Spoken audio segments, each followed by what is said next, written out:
Carlos II de Habsburgo, rey de España, ha muerto sin descendencia. Tras muchas vacilaciones, y casi en su lecho de muerte, designará como sucesor al príncipe francés Felipe de Anjou, de la Casa de Borbón.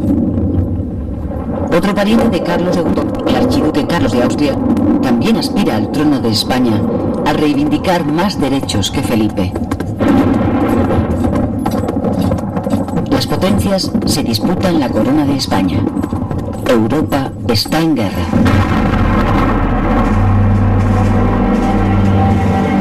Del lado de Felipe V está la Francia de su abuelo Luis XIV. Del lado del archiduque Carlos, Inglaterra, Holanda, Portugal, los príncipes alemanes y, por supuesto, su hermano el emperador José I de Austria. Pero la guerra de sucesión no es solo europea, sino también civil. Los reinos de la antigua corona de Aragón, es decir, Aragón, Cataluña, Valencia y Mallorca, se han declarado partidarios del archiduque, que ha prometido respetar sus antiguos fueros y privilegios. El resto de España se manifiesta a favor de la nueva dinastía borbónica. Felipe V debe la corona tanto al testamento del anterior rey Carlos II como a las maniobras de su todopoderoso abuelo, el rey Luis XIV de Francia. El vínculo familiar, es decir, la pertenencia a la Casa de Borbón, atará al joven Felipe a los vaivenes políticos de su abuelo.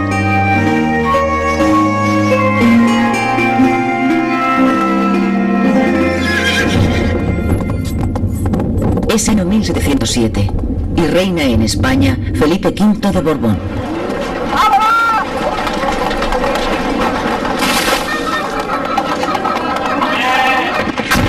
Después de años de combates, incursiones y retiradas, una gran batalla ha tenido lugar en las tierras albaceteñas de Almansa entre el ejército borbónico de Felipe V y las tropas del archiduque Carlos, un conglomerado de ingleses, portugueses, holandeses y protestantes franceses.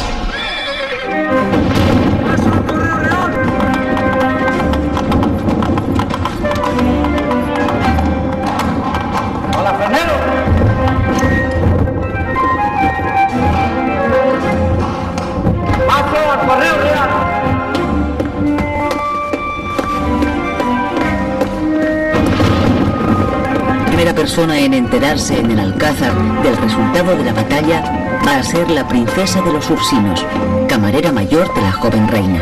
Señora. La Ursinos, de origen francés, viuda de un príncipe italiano de la estirpe de los Orsini, ha sido colocada junto a la reina por orden de Luis XIV, que así recibirá puntualmente las confidencias de la princesa.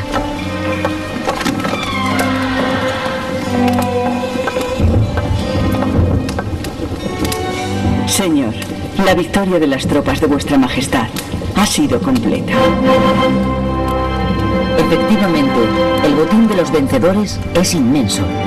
Los prisioneros son más de 10.000. La victoria en la decisiva batalla de Almansa abre a las tropas borbónicas el camino de Valencia y Aragón. Los reinos derrotados pierden sus fueros y privilegios, que son sustituidos por las vigentes leyes de Castilla. Si en el plano político las circunstancias favorecen su causa, en lo personal, también Felipe V está de enhorabuena.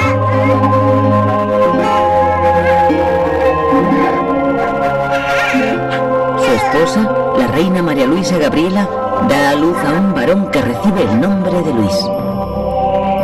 El rey feliz asiste al Te Deum y se encargan 50.000 misas por los muertos en el campo de batalla y en acción de gracias por la felicidad de tener un heredero. Los reyes viven los mejores momentos desde que llegaran al trono. Berwick, vencedor en Almansa y posteriormente en Játiva y Valencia, y el duque de Orleans, triunfante en Zaragoza, Lérida y el llano de Urgel, son agasajados en la corte.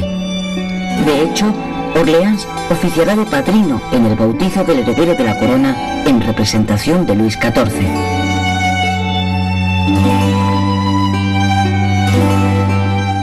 Felipe V, que en los difíciles inicios de su reinado recibió el título de El Animoso por su determinación, puede sentirse satisfecho. Lleva 7 años en España, en la que entró como rey, siendo casi un niño con solo 17 años de edad. Nacido en Francia, sin hablar el idioma castellano, con gustos muy diferentes, fue sin embargo bien recibido en la corte. Tras un Carlos II decrépito, la juventud y buena presencia del nuevo rey parecía presagiar una renovación muy necesaria. Es un joven culto, amante de la lectura y las bellas artes.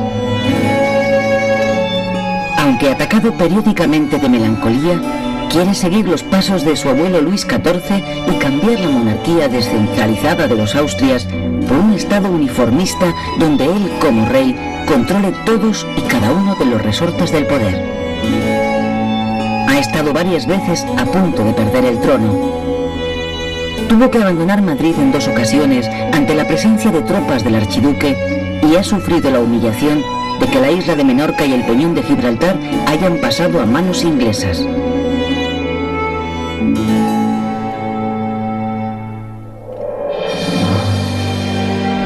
En 1711 muere en Viena José I, emperador de Austria. Su sucesor es precisamente el enemigo de Felipe, el archiduque Carlos, que reinará como Carlos VI de Austria. Hereda además un extenso imperio con una importante presencia en España, pues las tropas imperiales aún dominan parte de Cataluña y Baleares. De hecho, la esposa del archiduque, Isabel Cristina, permanece todavía como regente en Barcelona y pronto la abandonará, pues los intereses del nuevo emperador se han desplazado al centro de Europa e Italia. Mientras tanto, una Europa cansada de guerras está enviando emisarios a la ciudad holandesa de Utrecht con el propósito de poner las bases de una paz duradera. En los tratados de Utrecht de 1713 se constata el inicio de la preponderancia de Inglaterra y el ocaso de Francia. Una muestra. Inglaterra se queda con Gibraltar y Menorca, el tráfico de esclavos africanos y la posibilidad de comerciar con la América española. España, con Francia en declive, debe entregar al Imperio Austriaco las plazas fuertes que todavía tiene en los Países Bajos, el Luxemburgo, el Milanesado, la Toscana, Nápoles, Sicilia y Cerdeña. Todo a cambio de que las potencias europeas reconozcan definitivamente a Felipe V como rey de España.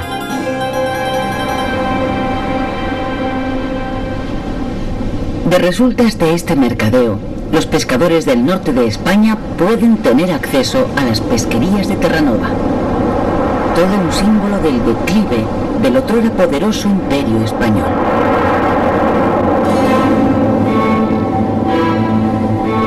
Como apoyo a esa paz, Felipe V renuncia a sus derechos sobre el trono de Francia, posibilidad que siempre había alarmado a las otras potencias, y además promulga por consejo de su abuelo la llamada Ley Sálica, que aparta a las hembras de la línea sucesoria, hecho que provocará un siglo después las llamadas guerras carlistas.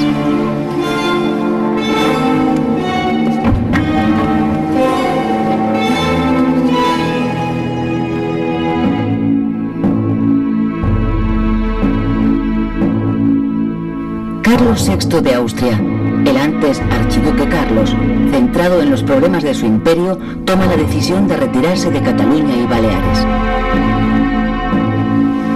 El 10 de julio de 1713, el generalísimo Starhemberg y sus tropas imperiales abandonan Barcelona, un día después de que los consellers del Consejo de Ciento, asamblea de notables que gobiernan la ciudad, declarara la guerra a Felipe V.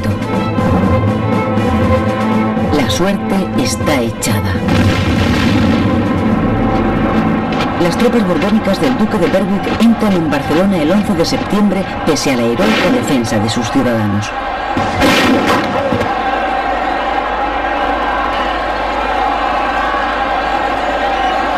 Un tercio de la ciudad queda destruida.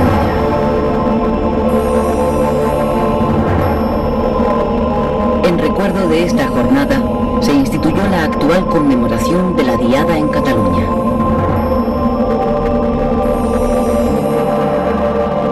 El funcionario Patiño presidirá la nueva Junta de Gobierno, la que pondrá en marcha el decreto de nueva planta, es decir, la muerte de los antiguos fueros. Mallorca e Ibiza son las últimas tierras en acatar a Felipe V, y para ello hubo necesidad de contar con la flota francesa.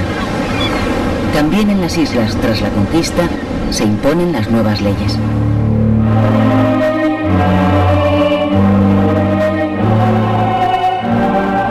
Tras la caída de Barcelona, Felipe V ordena la desaparición de la Generalitat, el histórico gobierno de Cataluña, así como del barcelonés Consejo de Ciento. Penaliza con millones de reales a todos los que fueron partidarios del archiduque, ya fueran castellanos o residentes de la antigua corona de Aragón. La represión borbónica en Cataluña se manifiesta en el ámbito cultural con la supresión de las 6 universidades existentes. La villa de Cervera, que se había mostrado fiel a Felipe V, queda como sede de la universidad única, entregando la docencia a los jesuitas.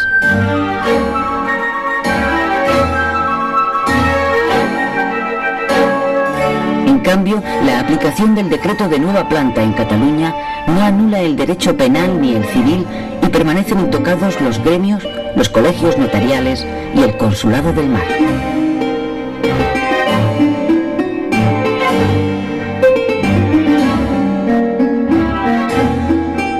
A las Vascongadas y a Navarra, que han sido fieles a Felipe V, se les permite mantener sus antiguos fueros, privilegios que se conservarán vigentes hasta 1876.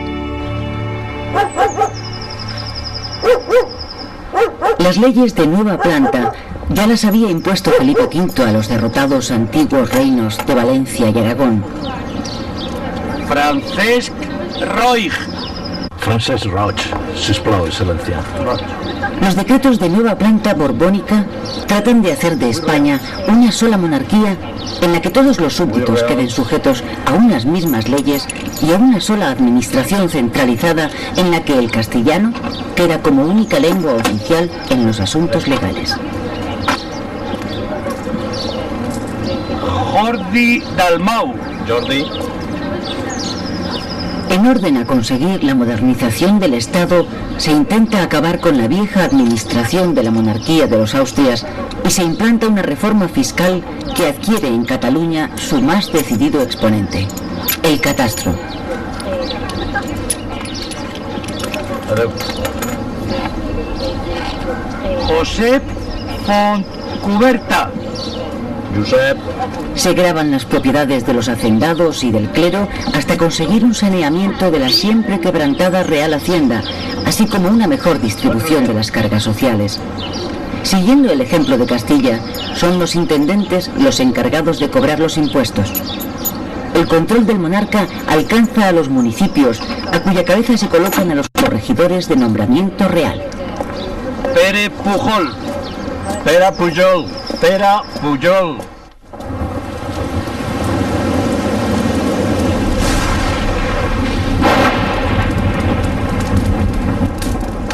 La joven María Luisa Gabriela muere ante la desesperación de su marido y rey.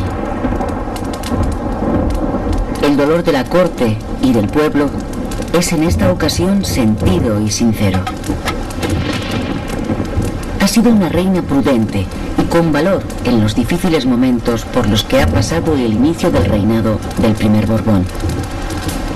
Deja 2 hijos para la continuidad de la corona, Luis y Fernando, pues otros 2 murieron prematuramente. El rey sufre una de sus crisis depresivas y es la princesa de los Ursinos, la dama de confianza de la reina, la que hace y deshace en el Alcázar.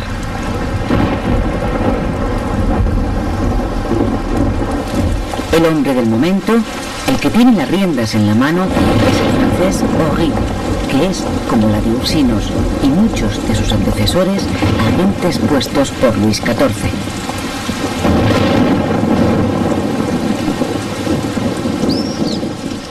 De acuerdo con la de Ursinos, Oguí acelera el proceso de centralización y racionalización de la administración que habían comenzado sus predecesores y crea la figura del Intendente General de Finanzas y 4 secretarías, antecedentes claros de los actuales ministerios, lo que supone una positiva novedad respecto a la manera de gobernar de los anteriores monarcas. Los grandes títulos y la alta nobleza comienzan a desaparecer de los puestos administrativos de poder y una generación de tecnócratas procedentes de la magistratura y la universidad toman el relevo. En común tienen su procedencia social no aristocrática y su idea de un Estado centralizado al estilo francés, que en ese momento es sinónimo de modernidad. En esa línea surgirán personajes de la talla de los hermanos Patiño, Ensenada, el economista Ustariz, Melchor de Macanaz y otros, dispuestos a configurar el nuevo Estado que nace con la llegada del primer Borbón.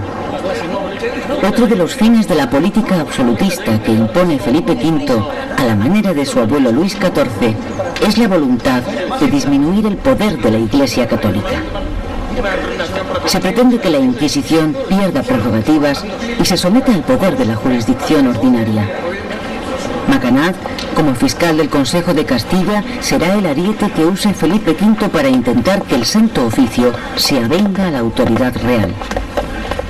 El pulso le cuesta a Macanaz el exilio, pero su obra será el primer paso para poner en práctica la política regalista de los reyes de la Casa de Borbón, es decir, el intento de sujetar la autoridad de la Iglesia al poder del Estado, y así mantener los privilegios que la corona ha conseguido de los papas en el transcurso de los años. En la corte, la larga influencia francesa va a dejar paso a la italiana gracias a los manejos del abate Julio Alberoni, embajador del Ducado de Parma en Madrid.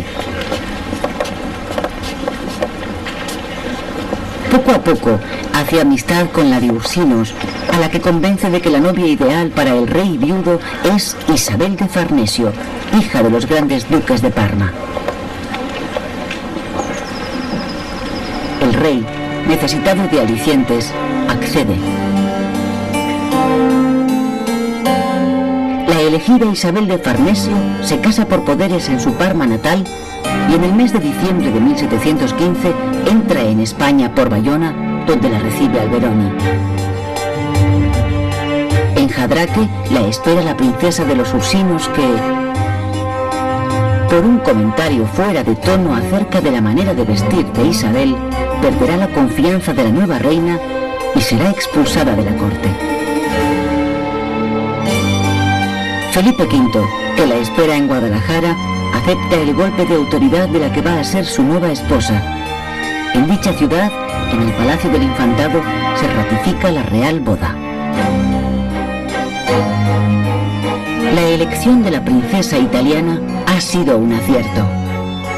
El rey no se despega de Isabel, a la que se siente muy unido en la intimidad de la alcoba y en la mutua y diaria afición a la caza.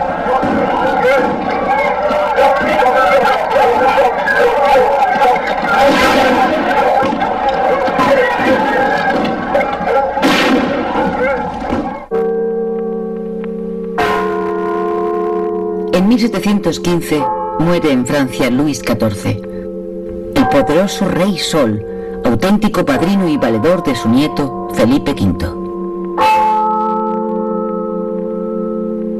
El francés Oguí es retirado del gobierno.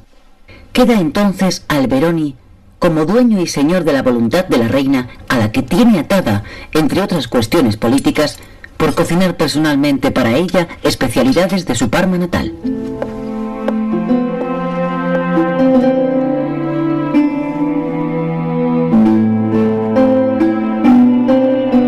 Con el nacimiento del que será futuro rey Carlos III, primer hijo de la Farnesio, tercero en la línea sucesoria, comienza una actividad política exterior por parte de la camarilla de la reina, alarmada por el deterioro físico de Felipe V y deseosa de recuperar los antiguos territorios españoles en Italia. En efecto, Isabel teme ser, como la mujer del hechizado rey Carlos II, una reina viuda olvidada, ninguneada.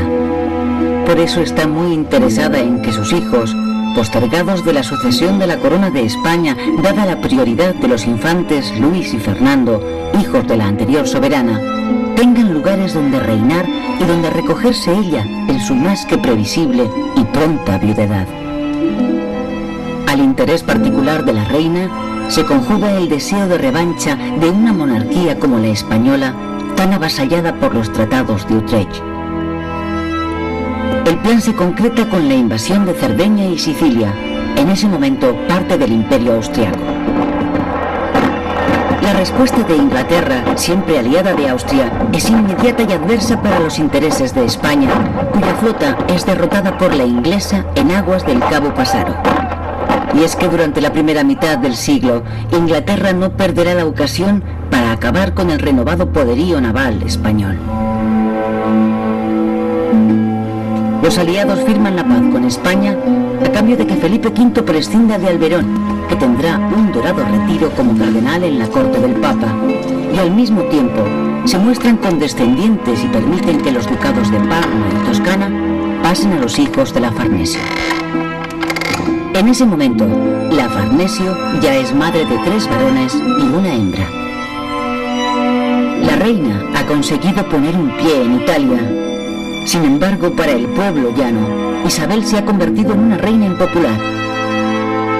Las guerras de Italia empobrecen a un país que piensa que son más un asunto de familia que una necesidad de Estado.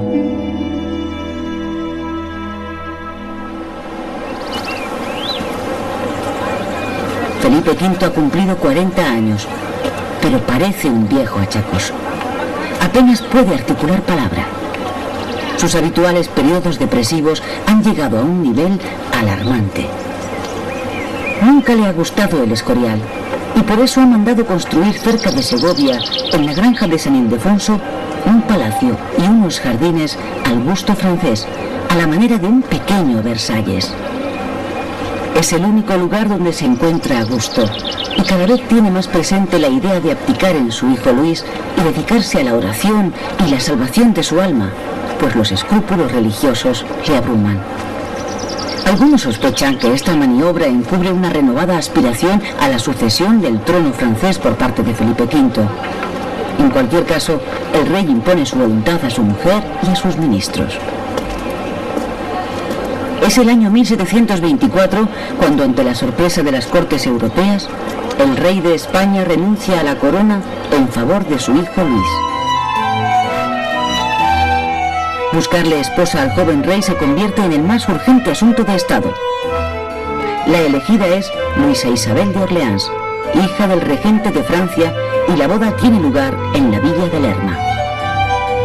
Luis tiene 17 años cuando se celebran los esponsales y 15 su mujer. El reinado de Luis I ocupa menos de un año en la historia de España. De él queda el recuerdo de las excentricidades y caprichos de su esposa, que de alguna manera se redime asistiendo a Luis I en su postrera enfermedad, unas viruelas malignas que le producen una muerte precoz. Aconsejado por la reina, nobleza y clero, Felipe V debe aceptar de nuevo la corona. Su inmediata disposición es reunir, por primera vez en la historia de España, a las Cortes Generales, las de Castilla y Aragón, juntas. El acto tiene lugar en la iglesia de los Jerónimos de Madrid, como representación de la nueva idea de España que patrocina Felipe V, y con el fin de que refrenden a Fernando, su otro hijo habido en su primer matrimonio, como heredero al trono. Con el sucesor aceptado, Felipe V vuelve a sumergirse en una crisis depresiva con deseos de abandonarlo todo. Piensa de nuevo en abdicar, pero otra vez hay que resolver la cuestión de la boda del recién proclamado príncipe de Asturias. Interesa acercarse políticamente a Portugal para contrarrestar la influencia inglesa. La elegida es Bárbara de Braganza, con tal fama de poco agraciada que Fernando pide antes de decidirse que le traigan un retrato. Pero el deseo de Felipe V por asegurar la sucesión es tal que no admite excusas. El arreglo entre las casas reinantes de España y Portugal va a ser doble. Mientras Fernando desposa a Bárbara de Braganza, el heredero de Portugal lo hará con su hermanastra, la infanta María Ana Victoria. La madre de la infanta, la reina Isabel de Farnesio, puede sentirse satisfecha. Por lo menos una de sus hijas será tan reina como ella.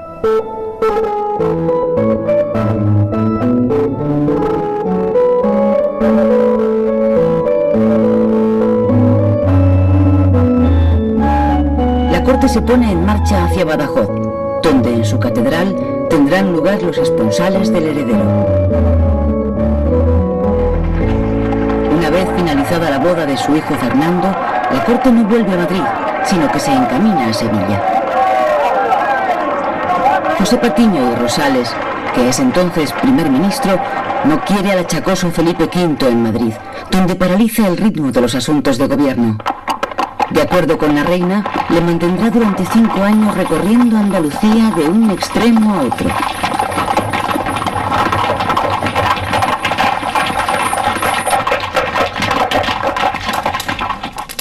José Patiño era en ese momento el hombre con más poder del Estado. Sobre sus espaldas acumulaba una larga experiencia. Había sido el encargado de imponer la nueva planta en Cataluña, para luego ocupar puestos de importancia en Extremadura y Cádiz, ciudad a la que llevó la casa de contratación que desde la época de la conquista de América estuviera radicada en Sevilla. Cuando el viaje de los reyes por Andalucía reunía en su persona los cargos de secretario de Marina, de Indias, secretario de Hacienda y superintendente de rentas. A él se debe la reorganización de la Marina, con la construcción de los arsenales de la Carraca, Cartagena y Ferrol, así como la creación del Colegio de Guardiamarinas de Cádiz. También moderniza el ejército y sanea la hacienda mediante reajustes monetarios y tributarios. Preocupado como estaba por la voracidad inglesa hacia las colonias de América, impulsa la construcción naval y abre el comercio a compañías particulares como la guipuzcoana, que traerá avíos de Caracas, o la de Barcelona, que llevará paños a La Habana. Parece difícil de entender que en esos largos años de guerra civil y de expediciones militares al exterior hubiera lugar para el desarrollo cultural. Pero así fue, y para mayor extrañeza, con un protagonismo muy personal del propio monarca, Felipe V. En 1711 había fundado la Real Librería, primera biblioteca pública del Estado con la cesión de 6.000 volúmenes de su propiedad. Abierta solamente a hombres, incluye un gabinete de libros prohibidos. 2 años después, y debido al influjo de tertulias aristocráticas, se crea la Real Academia Española, antecedente de la actual de la lengua, con el objetivo de publicar un diccionario útil para la conservación de la lengua castellana. Querido Mayans, ¿cómo estáis? Hombre, amigo Patiño, precisamente tengo aquí para usted el bibliotecario real, el valenciano de Oliva, Gregorio Mayans y Ciscar, edita la primera biografía de Cervantes y con sus diversos estudios se convierte en una de las grandes figuras de la nueva ciencia lingüística. ¿La ignorancia del pueblo llama? Otro de los autores importantes de la época es el benedictino Fray Benito Feijóo. En los escritos de Feijóo aparece una nueva manera de entender el patriotismo español, alejándose del casticismo tradicional de siglos pasados, a la vez que se ponen reticencias al mero seguidismo de la cultura francesa. En esa misma línea estaría José Campillo, sucesor de Patiño al frente del ministerio y autor del libro Lo que hay de más y menos en España, que resume muy bien la nueva manera de entender España como una nación que intenta encontrar el sitio que le corresponde en la Europa del siglo XVIII.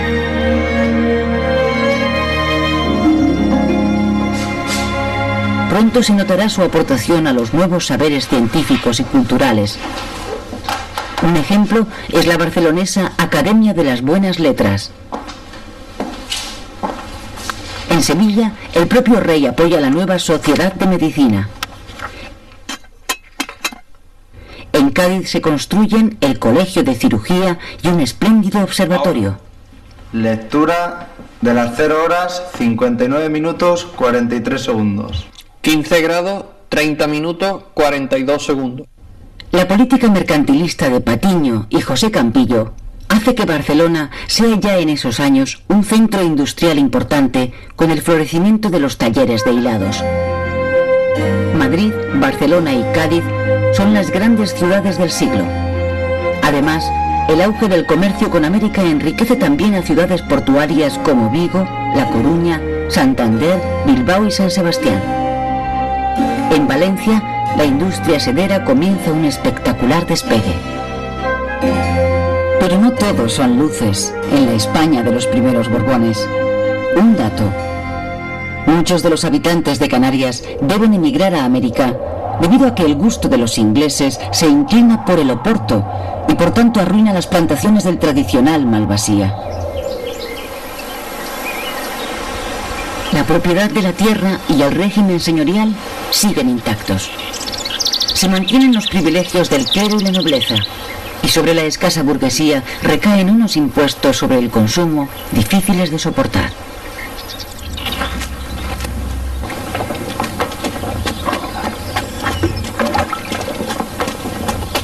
Esta situación se vio agravada por las terribles hambrunas de principios del siglo XVIII.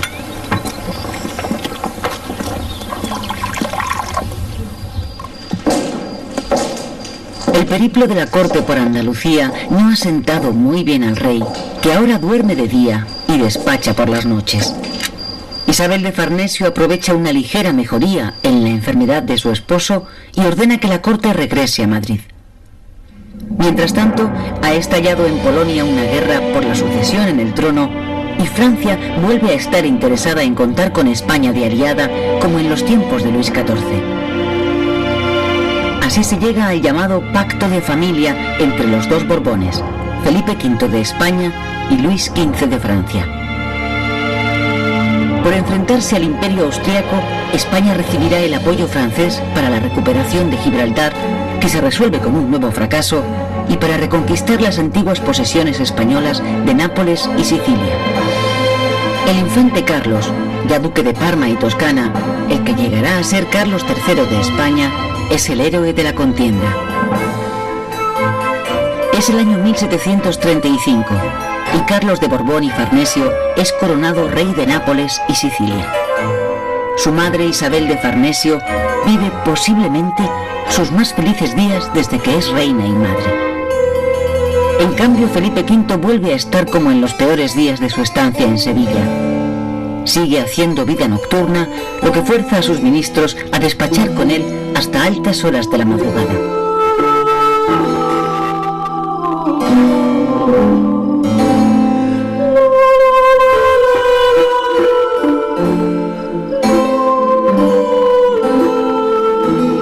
Solamente la música parece calmar su estado perpetuo de excitación.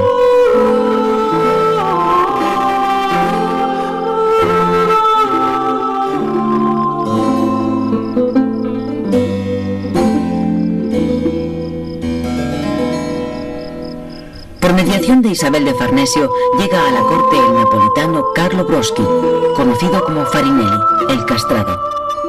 Su extraordinaria voz parece sacar al rey de su permanente melancolía.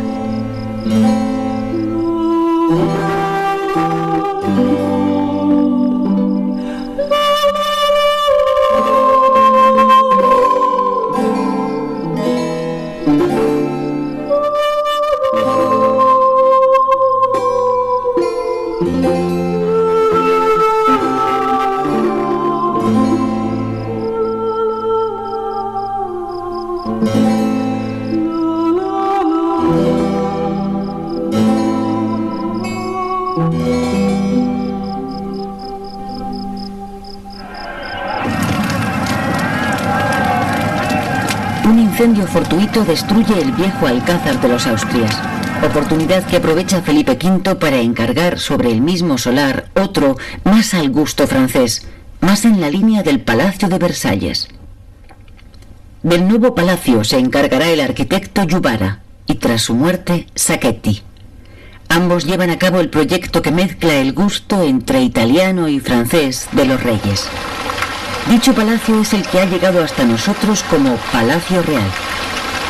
Resultado de esta colosal obra y con destino a la decoración de sus estancias, se solicitará el concurso de las reales fábricas de tapices cuyas manufacturas alcanzaron merecida fama.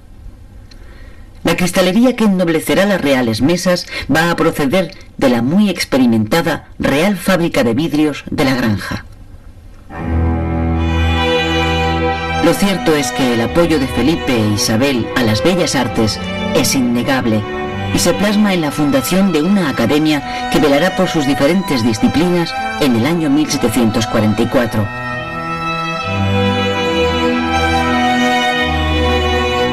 De hecho, la propia reina se atreve con la pintura, haciendo retratos como este de su marido y rey.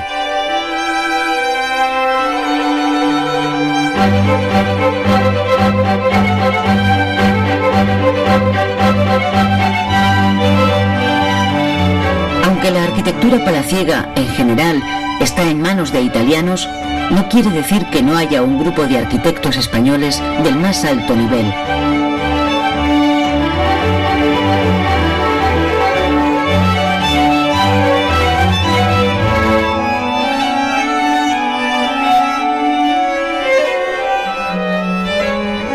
En la imaginería religiosa se vive una época de esplendor con los trabajos en Andalucía de la Roldana, como así se conocía a la hija del escultor Roldán, y las magistrales obras de Salcillo, descendiente de napolitanos afincado en Murcia, con quien esta disciplina alcanza cotas de arte mayor.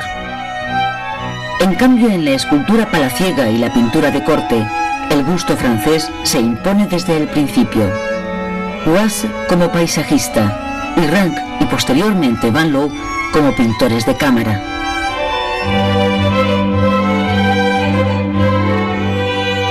Sus numerosos retratos de la real familia que han llegado a nuestros días así lo atestiguan.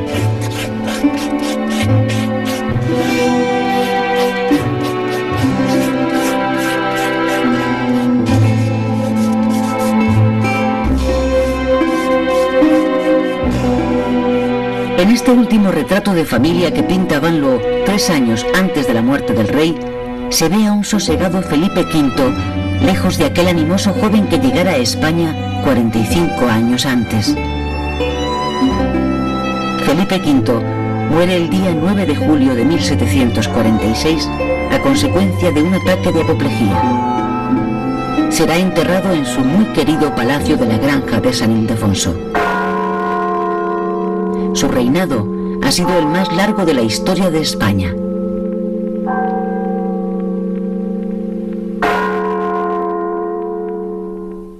A Felipe V le sucede su hijo Fernando, habido con su primera mujer, Luisa Gabriela de Saboya.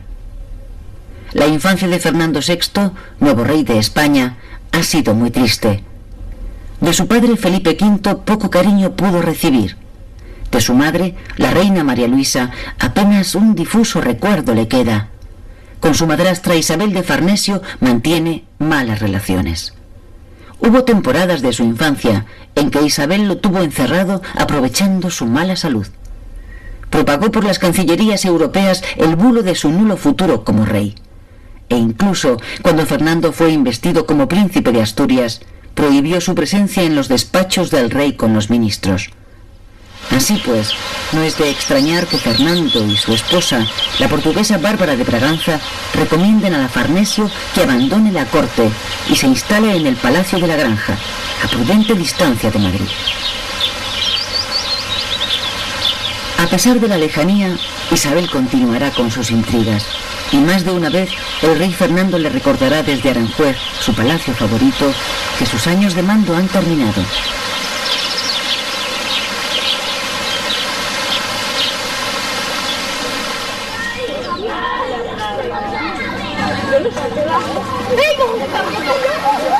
Con Fernando VI se inicia un periodo de paz hasta entonces desconocido en el siglo. Su lema va a ser paz con todos, guerra con nadie, y bien que se ocupará de que sus ministros cumplan sus órdenes. En busca de una neutralidad que le equidiste de las rencillas entre Francia e Inglaterra, se adhiere al Tratado de Paz de Aquisgrán, que respeta el pacto de familia con Francia, pero que encuentra en Inglaterra un no rotundo a la devolución de Gibraltar y Menorca.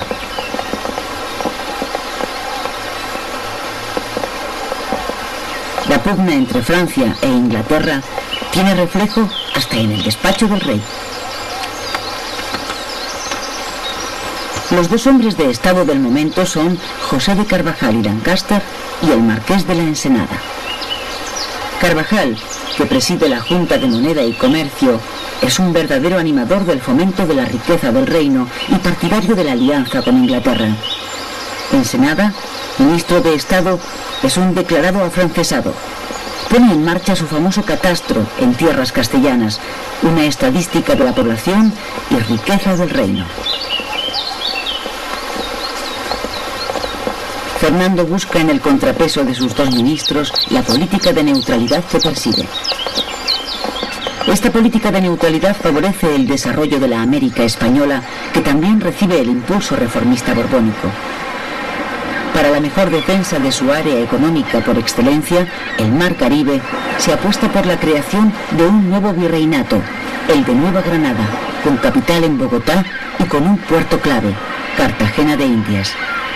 Sus murallas, erigidas para combatir la piratería y las rapiñas inglesas, serán las más importantes de la época.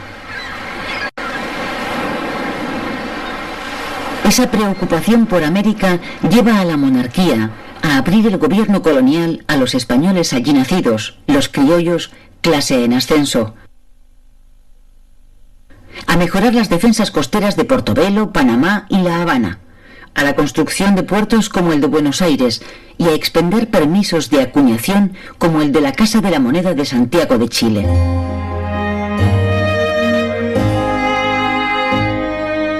En el aspecto negativo, la agobiante presión impositiva y el apartamiento social de mestizos e indios dan como resultado revueltas que empiezan a tener un tinte antiespañol, azuzadas por Inglaterra, país deseoso de monopolizar el comercio con América. América es también un campo de acción y experimentación para las nuevas ciencias que animan los reyes ilustrados europeos, sobre todo la geografía y la botánica. Ulloa y Jorge Juan, dos marinos españoles, participan en la expedición del francés La Condamine al Ecuador para medir 1 grado del meridiano terrestre. Fruto de este interés es la construcción en Madrid del Gabinete de Historia Natural o Jardín Botánico, que tiene en el naturalista José Kerr su mayor animador. Estos años de paz permiten a los reyes acrecentar su apoyo a las bellas artes y ocuparse del embellecimiento de los diferentes reales sitios. El interés de sus majestades se decanta por el Real Sitio de Aranjuez, que durante largas temporadas es el auténtico corazón de la corte. Figura principal de la vida cortesana es el famoso Farinelli, quien se convierte en el maestro de ceremonias de las fiestas de palacio. Y es que el nivel musical de la corte española es de los más elevados de Europa. No hay que olvidar que Domenico Scarlatti entra en la corte con el séquito de Bárbara de Braganza, su alumna más aplicada. Gran aficionada a tocar el clave, llegará con el tiempo a la composición musical.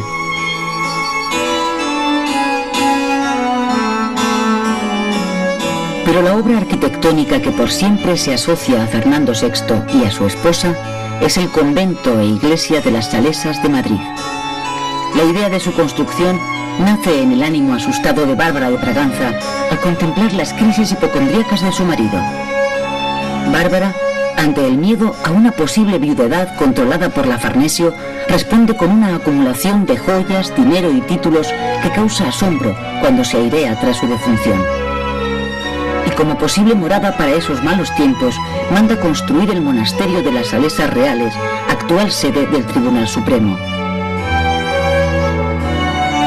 En la basílica, al gusto del barroco portugués, se cuida de preparar la tumba para los restos de la real pareja, ya que al no ser madre de rey, no tenía derecho a ser enterrada en la cripta del Escorial.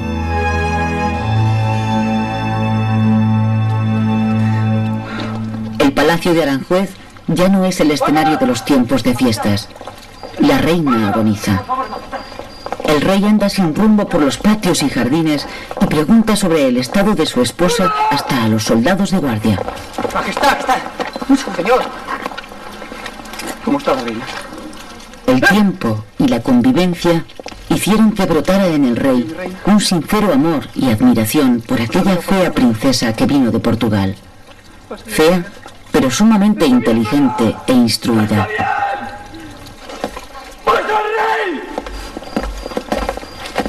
Quizá el hecho de no tener descendencia unió entrañablemente a los soberanos. En el decir de todos, fue una buena reina. La muerte de Bárbara en el año 1758 desequilibra al rey, que no quiere pisar ningún palacio donde ella habitara. Se recluye en el castillo de Villaviciosa de Odón, próximo a Madrid, donde paulatinamente entra en una situación de demencia.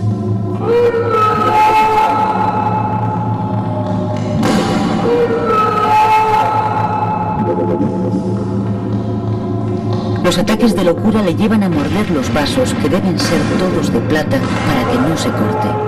No se cambia de ropa y se golpea con furia contra las paredes. A veces queda en estado cataléptico. En otras crisis intenta suicidarse.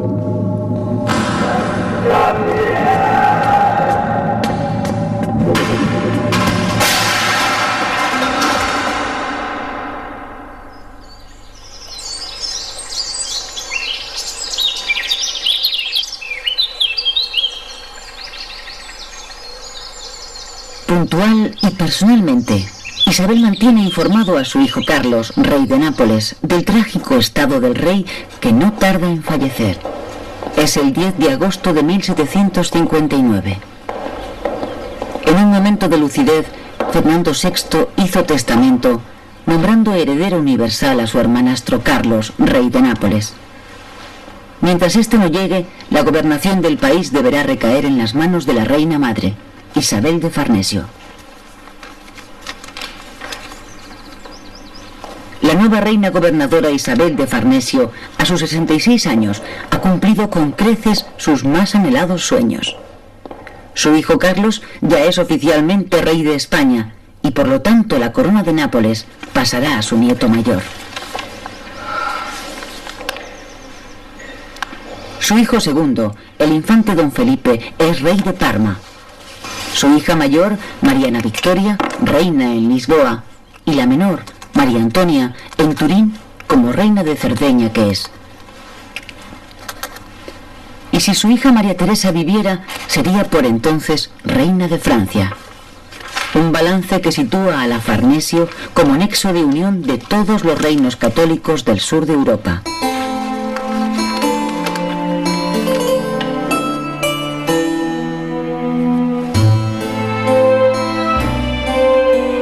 Isabel de Farnesio, superviviente a 1000 regates de la historia, se prepara para volver a la corte y hacer su entrada oficial como reina gobernadora en el Palacio del Buen Retiro, a la espera de que su hijo tome posesión del trono. Un mes después, su hijo Carlos abandona, en medio del pesar de sus súbditos, el puerto de Nápoles rumbo a Barcelona, donde desembarcaría a los pocos días, ya como Carlos III de Borbón, rey de España y de las Indias.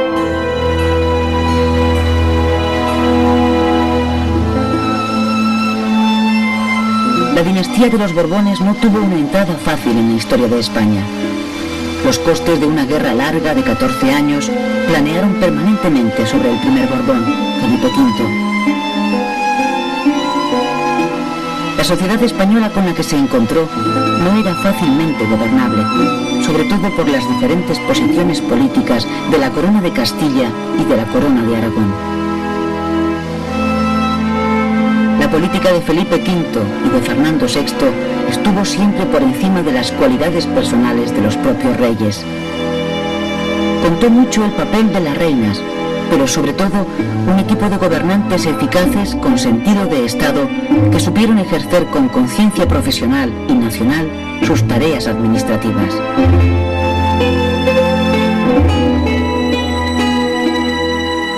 Los juicios más pesimistas sobre el reformismo de los reinados de Felipe V y Fernando VI lo despachan con la sentencia de que algo tenía que cambiar para que todo siguiera igual. La conclusión es posiblemente injusta. Quizás sería más cierto decir que la sociedad española se manifestó muy dividida a la hora de compartir los proyectos reformistas de los primeros Borbones.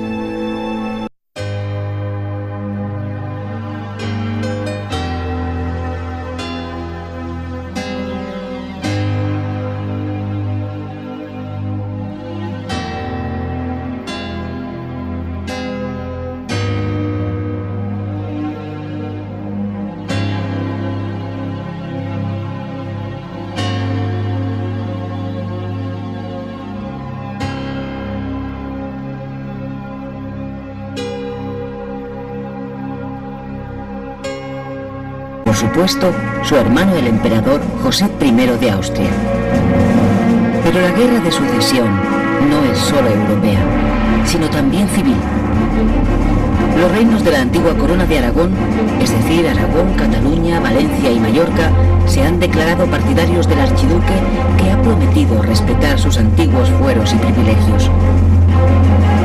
El resto de España se manifiesta a favor de la nueva dinastía borbónica. Felipe V debe la corona tanto al testamento del anterior rey Carlos II como a las maniobras de su todopoderoso abuelo, el rey Luis XIV de Francia. El vínculo familiar, es decir, la pertenencia a la Casa de Borbón, atará al joven Felipe a los vaivenes políticos de su abuelo.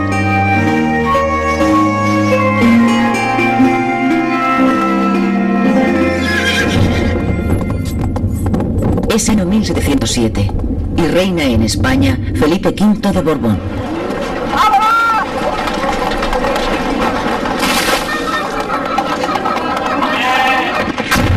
Después de años de combates, incursiones y retiradas, una gran batalla ha tenido lugar en las tierras albaceteñas.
Son más de 10.000.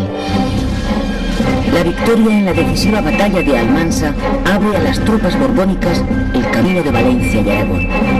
Los reinos derrotados pierden sus fueros y privilegios, que son sustituidos por las vigentes leyes de Castilla.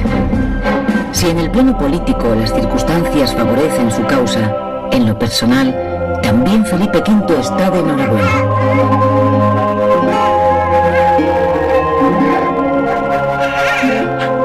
Esposa, la reina María Luisa Gabriela, da a luz a un varón que recibe el nombre de Luis.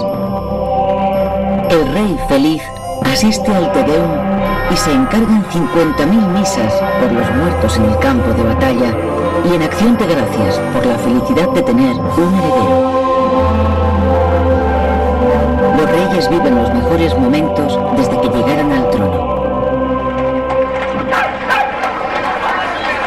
Berwick, vencedor en Almansa y posteriormente en Játiva y Valencia, y el duque de Orleans, triunfante en Zaragoza, Lérida y el llano de Urgel, son agasajados en la corte. De hecho, Orleans oficiará de padrino en el bautizo del heredero de la corona en representación de Luis XIV.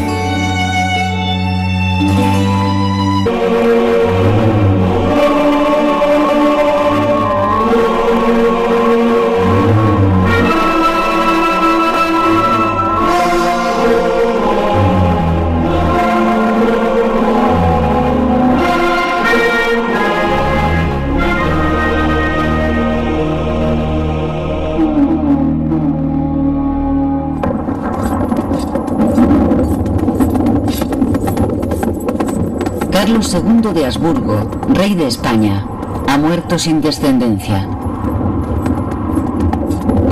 Tras muchas vacilaciones y casi en su lecho de muerte, designará como sucesor al príncipe francés Felipe de Anjou, de la Casa de Borbón. Otro pariente de Carlos II, el archiduque Carlos de Austria, también aspira al trono de España al reivindicar más derechos que Felipe. Las potencias se disputan la corona de España. Europa está en guerra.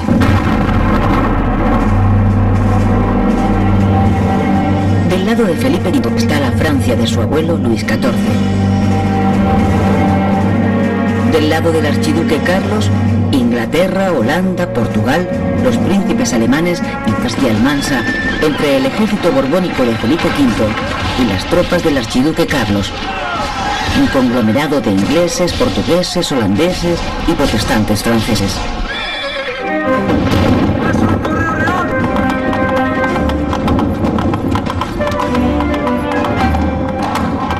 ¡Hola, Fernero!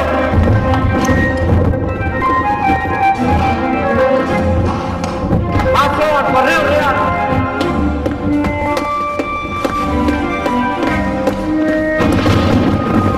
Primera persona en enterarse en el Alcázar del resultado de la batalla va a ser la princesa de los Ursinos, camarera mayor de la joven reina.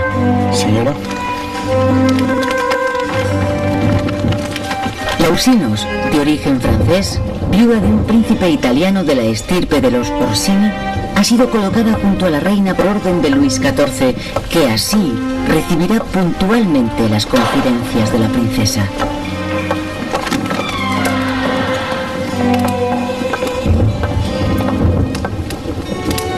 Señor, la victoria de las tropas de vuestra majestad ha sido completa.